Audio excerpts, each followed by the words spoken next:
Ce matin, vous avez bien tenté de trouver tous les prétextes pour annuler ce premier rendez-vous dont vous avez peur, alors que vous avez eu un très bon feeling au téléphone, une réunion nocturne, un chien malade ou votre déclaration d'impôt à faire avant minuit.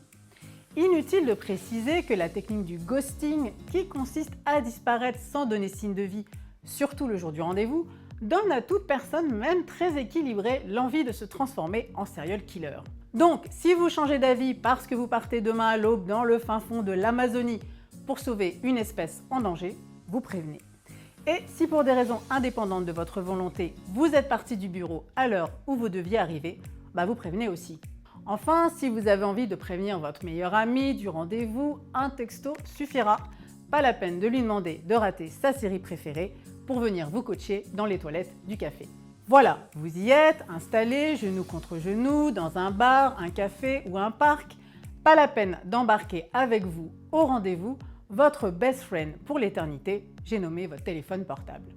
Inutile de faire semblant d'écouter votre partenaire si vous rêvez de cliquer sur la dernière info Facebook ou de savoir qui a liké votre nouveau post sur Instagram. Si vous avez peur de louper un appel de Mark Zuckerberg en personne ou tout simplement de la babysitter qui ne tient pas vos enfants ce soir, jetez un œil discret à votre téléphone de temps en temps. Alors on se comporte comment au premier rendez-vous ? Si vous manquez de sujet et que vous avez peur d'avouer vos petites manies dans la salle de bain, vous pouvez rebondir sur les précédents messages pour approfondir les échanges. Si vous n'êtes toujours pas à l'aise, vous pourrez parler du réchauffement de la planète et de la mort inexpliquée de Marilyn, ça marche toujours. Enfin, il faut éviter de faire défiler votre vie comme si vous alliez mourir demain ou que vous écriviez votre biographie. Moi et encore moi, on oublie.